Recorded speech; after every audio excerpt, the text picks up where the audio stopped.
আসসালামু আলাইকুম রহমতুল্লাহ বারকাতুহ। শিক্ষার্থী বন্ধুরা কেমন আছেন সবাই? আশা করি সবাই অনেক ভালো আছেন।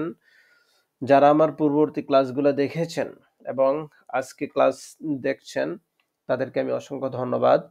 আর যারা আমার পূর্ববর্তী ক্লাসগুলোকে দেখেননি তাদেরকে আমি অনুরোধ করব পূর্ববর্তী ক্লাসগুলোকে দেখে আসার জন্য।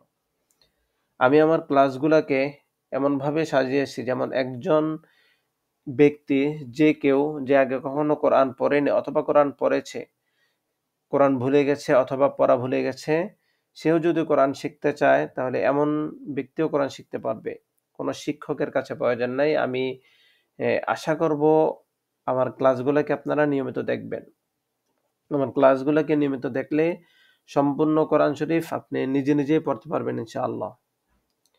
আসুন কথা না বাড়িয়ে শুরু করি। আমরা হরফের উপর যে বাঁকা চিহ্নটাকে দেখছি, এই হরফটার নাম হচ্ছে জজম।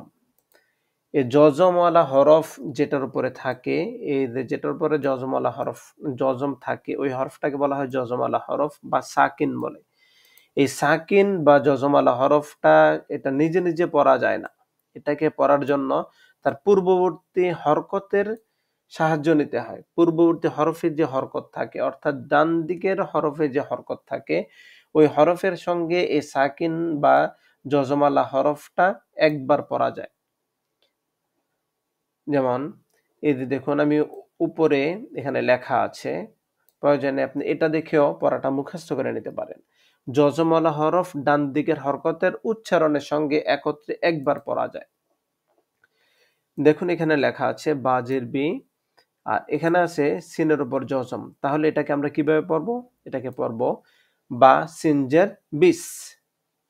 এটা হচ্ছে লাম, এটা হচ্ছে নুনে জজম। তাহলে লাম নুন জবর লান। এটা হচ্ছে ফা জবর ফা, এটা হচ্ছে র এর উপর জজম। তাহলে ফা র জবর ফার, ফা র জবর ফার।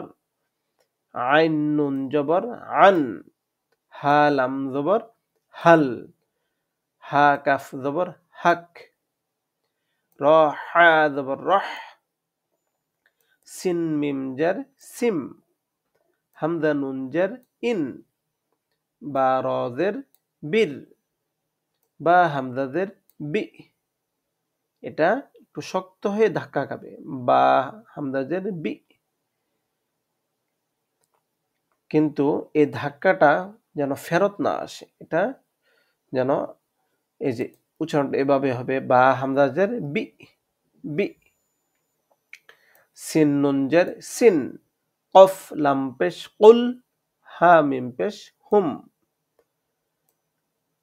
লাম হা পেশ লুহ, দাল জা পেশ দুজ, হা সদ পেশ হুস, কাফ লাম পেশ কুল। এটা এবং এটা দেখুন, এই দুইটাকে আমরা অনেকেই একরকম উচ্চারণ করে ফেলি। যেমন এটা হচ্ছে কাফ লাম পেশ কুল, আর এটা হচ্ছে কফ লাম পেশ কুল। কুল কুল, এটার উচ্চারণটা ঠিক জিব্বার গোড়া থেকে আসবে, জিব্বার গোড়া তার বরাবর উপরে তালুর সঙ্গে লাগাইয়া কুল। আর এটা হচ্ছে কাফ লাম পেশ কুল।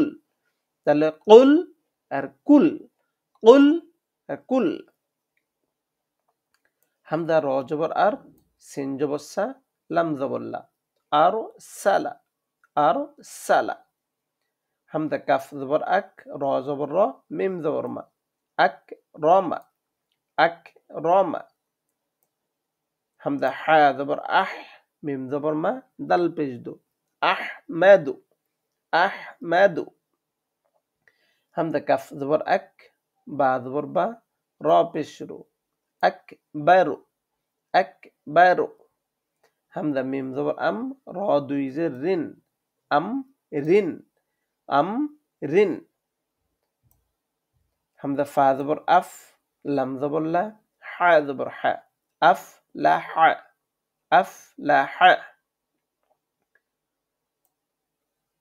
হা পেশ হু, শিন জের শি, র তা জবর রত, হুশি রত। হা পেশ হু, শিন জের শি, র তা জবর রত, হুশি রত।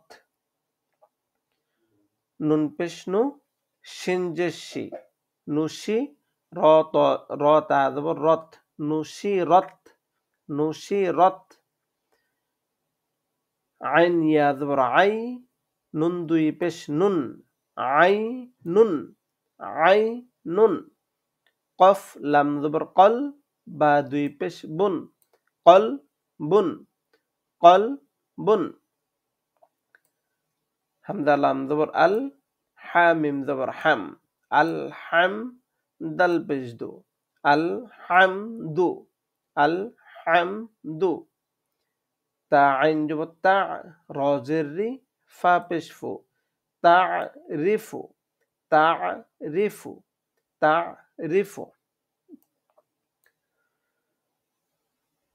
বন্ধুরা, তাহলে আজ আমরা এই পর্যন্তই শিখলাম। আপনারা যারা কোরআন শিখতে চান তাদের জন্য এই কায়দার লিংক আমার ভিডিও ডেসক্রিপশন বক্সে দেওয়া আছে, আপনারা সেখান থেকে নিয়ে নিতে পারেন। এবং এগুলোকে বারে প্র্যাকটিস করলে আমি আশা করব খুব দ্রুতই কোনো শিক্ষকের কাছে না যেয়ে ঘরে বসে কোরআন শিখতে পারবেন ইনশাআল্লাহ। আমার পরবর্তী ভিডিও দেখার আমন্ত্রণ রইল। আসসালামু আলাইকুম ওয়া রাহমাতুল্লাহি ওয়া বারাকাতুহু।